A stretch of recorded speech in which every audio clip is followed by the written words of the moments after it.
¿Qué tal? ¿Cómo les va?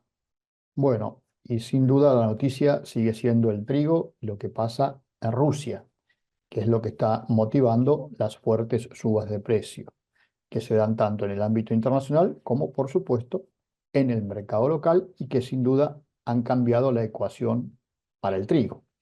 Ahora, bien, vamos a ver algunos datos sobre lo que está representando este comportamiento del trigo en el mercado mundial y dejar algunas presunciones de lo que puede pasar en los próximos meses, sobre todo si se confirma finalmente que Rusia ha perdido un volumen de cosecha como el que se está hablando.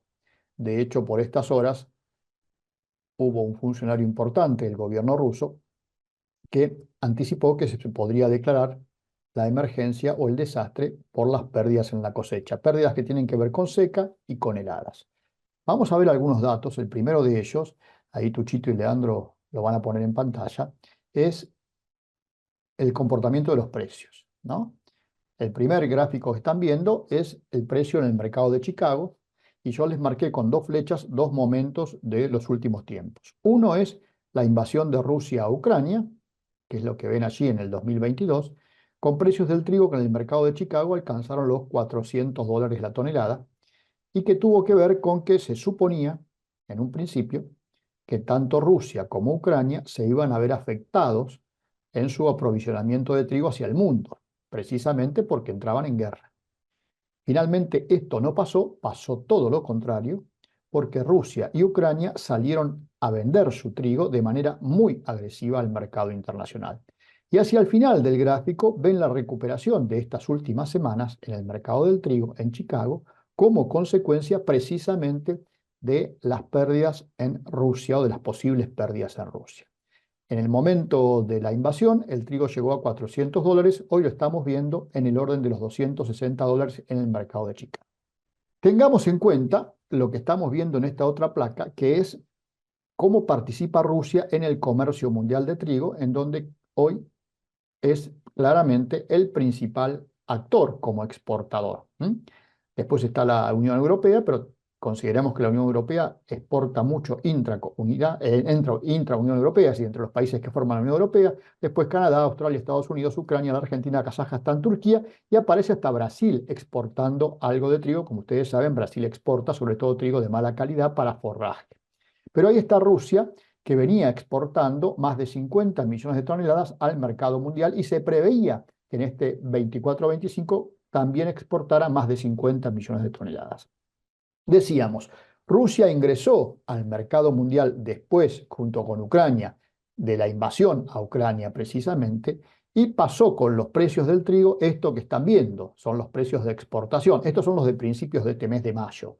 Pero si ustedes observan allí, Rusia tiene los precios más bajos del mercado internacional, en el caso del trigo, y de hecho Rusia, como ustedes saben, está ingresando o estaba ingresando en Brasil con valores muy bajos, inclusive más bajos que el trigo argentino, y desplazó en parte a la Argentina del mercado de Brasil, o en realidad la reemplazó cuando Argentina, por las razones que todos conocemos, la cuestión climática y las pérdidas por seca, no pudo cumplir con Brasil y los requerimientos que hacía Brasil. Y Rusia ingresó con su trigo. Entonces, la importancia de lo que pasa en Rusia es fundamental para el mercado internacional. De hecho, lo mostrábamos este martes a la mañana en Mercado Visión, la gente de Alaria Agrofinanzas nos envió este gráfico en donde se ve cuál es el impacto del precio del trigo, perdón, de la situación en Rusia en el precio del trigo, en el Euronext, el mercado de Europa, el índice europeo, en donde ustedes ven que en 58, 59 días el precio del trigo tuvo una recuperación en Europa de más de $94 por tonelada, como consecuencia de los problemas en Rusia. Pero aquí están comparando desde principios de julio del año pasado hasta ahora, es decir, que volvimos a los precios que había en julio en Europa. Para recordar simplemente, porque los que tenemos memoria y somos gente grande ya, nos acordamos que en algún momento la Argentina le exportaba trigo a lo que entonces era la Unión Soviética. De hecho, cuando miramos las estadísticas que publica el Departamento de Agricultura de Estados Unidos, el USDA, vemos cómo Rusia, hacia finales de la década del 80, principios de los 90, todavía compraba ingentes cantidades de trigo al mercado mundial, casi 15 millones de toneladas por año, y después rápidamente fue reduciéndose a partir de las transformaciones que se produjeron en el sistema político, social, económico y por supuesto productivo de Rusia. Y hoy prácticamente ya no participa como importador. ¿En dónde estuvo el secreto de Rusia para recuperarse tanto como productor de trigo? Bueno, por el lado de la superficie sembrada, ahí lo vamos a ver en la placa, fíjense ustedes que no ha crecido sustancialmente para generar tal crecimiento productivo. Precisamente el crecimiento productivo vino por el lado de los rendimientos. Fíjense, la aplicación de tecnología, nuevas variedades y demás en Rusia permitió que los rendimientos pasaran de apenas 1.500 kilos por hectárea a los actuales más de 3.000. Pero claro, ahora se vislumbra que en la campaña 24-25 los rendimientos estén bastante por debajo de los récords alcanzados en los 2 años anteriores, que es lo que estamos viendo en ese gráfico. En definitiva, la producción de Rusia, que se estimaba podría llegar al nivel que estamos viendo en pantalla, es decir, más de 90 millones de toneladas, ahora se estima que va a caer y algunos informes que se conocieron en estas últimas horas hablan de apenas 80 millones de toneladas. Por supuesto, todo el mundo supone que lo que Rusia está perdiendo de producir se va a disminuir en materia de disponibilidad exportable.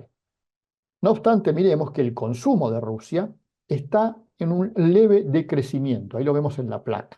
Estamos lejos de los niveles que teníamos allá por la década del 80, década del 90, y ahora estamos en niveles menores a los 40 millones de toneladas de consumo. Y esto pasa con las exportaciones. Ahí tienen. Las exportaciones de la campaña 23-24 fueron récord.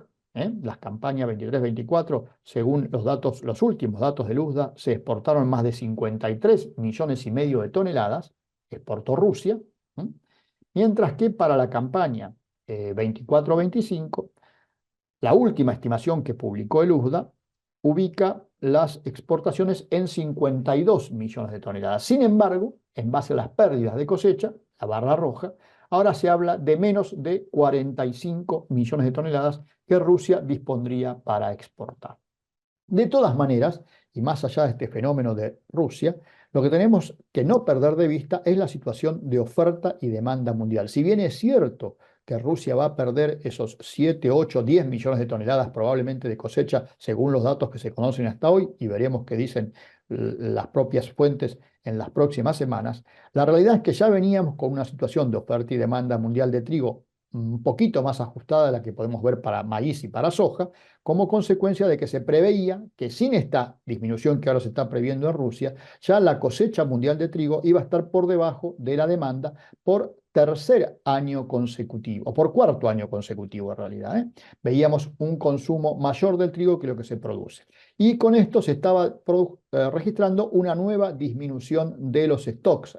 Los stocks mundiales de trigo caían a 254 millones de toneladas, que era prácticamente el menor nivel de los últimos 7 años. Ahora bien, con esta caída en la producción de Rusia, evidentemente la disminución en los stocks puede ser también aún mayor y esto, por supuesto, favorece el comportamiento de los precios en el mercado y es lo que está ocurriendo por estas horas, que a su vez, como les decía antes, se refleja también en un mercado local en donde no solo los precios del trigo están subiendo de manera importante en el disponible como consecuencia de la presión de la industria molinera que no consigue trigo para abastecerse, sino también como consecuencia de la cosecha nueva, en donde si bien se espera ahora una mayor producción, la realidad es que los exportadores están buscando asegurarse mercadería. Este gráfico que nos mostró la gente de CENI en estas últimas horas también nos permite vislumbrar ahí los precios de la cosecha 24-25, que ya están por encima de los que había en esta misma época del año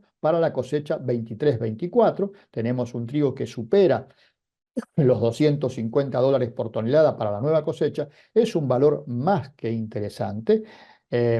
Insisto, algunos podrán pensar que va a seguir subiendo y es posible que ello ocurra. Nadie tiene acá la bola de cristal para saber exactamente hasta cuándo van a subir, pero la realidad es que estos valores son más que interesantes, además porque están por encima de la capacidad teórica de pago. Capacidad teórica de pago de la industria exportadora que va en función del precio FOB. Precio FOB que podría mejorar en la medida que desaparezca la competencia rusa, cosa que por ahora es simplemente una estimación, es una presunción. Por eso, si los números cierran, como decimos siempre, lo mejor es asegurarse no perder. Perder de ganar es lo mejor que puede pasar, pero perder de perder siempre hay que acordarse que eso no tiene remedio, salvo que uno se anticipe a eso y tome las coberturas del caso. Una vez más, el mercado está ofreciendo en el caso del trigo una revancha. Ya sabemos que por el lado de la disminución de la presión impositiva no va a venir. Por ahora es el mercado, en este caso el mercado internacional, el que está ofreciendo esa posibilidad. Hasta mañana.